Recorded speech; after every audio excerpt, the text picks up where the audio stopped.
Obaki aims to help people find new ways to eat at home while providing opportunities for chefs and restaurants as well, all with the use of technology. And with me is the CEO, Pasit Viwakarkul, to explain Obaki. So we chatted a little bit before. Right. I think this sounds like a great idea. So, thank you so I guess much. give me an overview. How does Obaki work? So Obaki is kind of similar to Airbnb and Uber mixed together. We allow chefs to go in there. It could be any skills.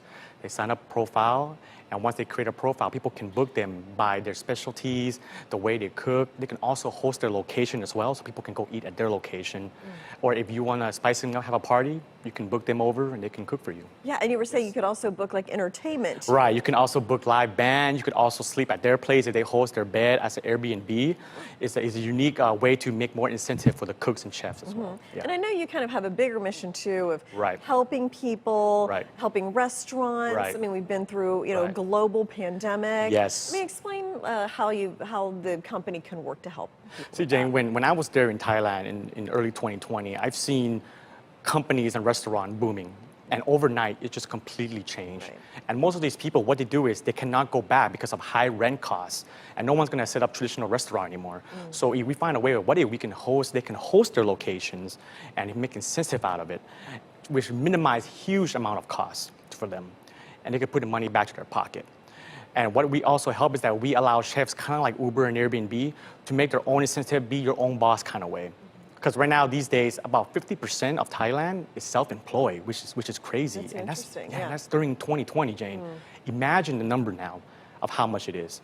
So if we can help them and actually bring back that 30% and 50% of people losing their job, that's what Obaki is aiming for. And you started the business in Thailand, right? Right, right. But you're bringing it to the U.S. Yes, we expanded to right now India, Thailand. In India, we expanded to Indore, New Delhi, and Mumbai. For Thailand, we're spreading around all northern, southern, eastern, west, and right now we're bringing it to the States, the U.S. Yes. And then how big are you? How big do you think you can get? And what's your Yes. roadmap to get there? Kind of So right now the roadmap is we got a lot of tons of good feedback from chefs. We created a chef dashboard for them to manage everything, monitor incoming, outgoing order, their payment, their when people book them. And right now is a really good roadmap for us because we already have substantial amount of users during COVID time, which peaked. Our roadmap by the end of this year in 12 months is about 1 million users, 2 million users. Okay. Yeah. And would that make you a unicorn? We never think of self or a unicorn. We just want to get people on board. That is our main mission, is to really help the local cooks and chefs. And that's what Obaki main thing is. The whole unicorn thing is like, right, you become a unicorn, but our mission is like, what if we can actually bring back those percentage of people into the workforce instead of just being out there with no food. And these people, they have skills and DNA that they can cook. So why not bring them in? Well, and I'm sure that people would love to have like a dinner party Yes, and not have to cook, have somebody else come and just Right. enjoy themselves. Right. So it really sounds like an interesting idea. So how did Yes. you come up with the idea? So in Thailand, it's funny because when we were there during COVID, people still bring their grandma over to cook, or they bring someone down the block to come cook. And we're like, if they still do that, and that's in the culture, why don't we create a system that actually legitimize that culture and create incentive for them? And the whole Thailand scene and pretty much tourism scene in Southeast Asia is homestay.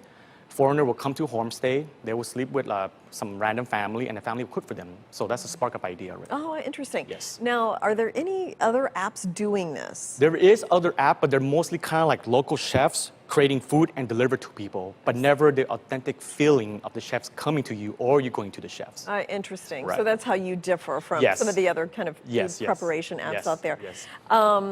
So, I mean, what's your goal like for jobs? And I mean, how does all that work? So our goal is to create as much job as possible and create sustainability. Right now, the whole tourism situation is we cannot wait for it. We don't know when it's going to come back. And these chefs have the problem is that they only have seasonal job, but if we can make their cook skills full-time all year round, that's our key target right there. And it is kind of COVID friendly. Yes, it Right. is. I mean, yeah, we so- background our chefs completely. We background the user completely. Everything got to be clean, COVID regulatory. we pretty much have kind of standard where it's got to be clean no matter if you bring the equipment or the equipment go to you. So COVID is no problem for us. Yeah. Yeah. Now, in terms of investors, I know you have gotten some Right. investment money. Right. Explain like what you're doing with that. What kind of feedback are you getting from Yes. investors and customers? So right now we got a few angel investors, but our mindset is always bootstrap. To this day, even we expand to US, India, and Thailand, we're still in bootstrap mode. We got a few good funding, and a lot of feedback is they love how we create a chef dashboard for the chefs and the user friendliness of booking, finding all the amenities like live bands, sleepover at hosts. That's what people like.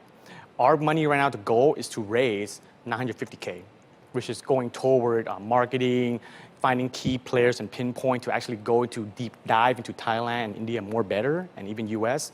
And just influencer and marketing, that's where our strategy is right now. Yeah. And when do you think you might be launching in the US? We'll be launching in about 2 months from now. Okay. Yeah, I mean, we already did the beta. It's pretty much live right now, the iOS and Android. So it's good to go. Just 2 months. Right now, the whole logistic and operation, we're working with the FDA and multiple government agencies to see like goodness. Okay. what's the regulatory is. Yeah. And a lot of them is pretty good right now. Yeah. Okay. Well, wonderful to hear about Obaki. It was Thank you. great, and what an interesting concept. Thank you so Yes, much, thank you. Hassett, for coming Thank you. by. Thank you. Thank you so much, Jane.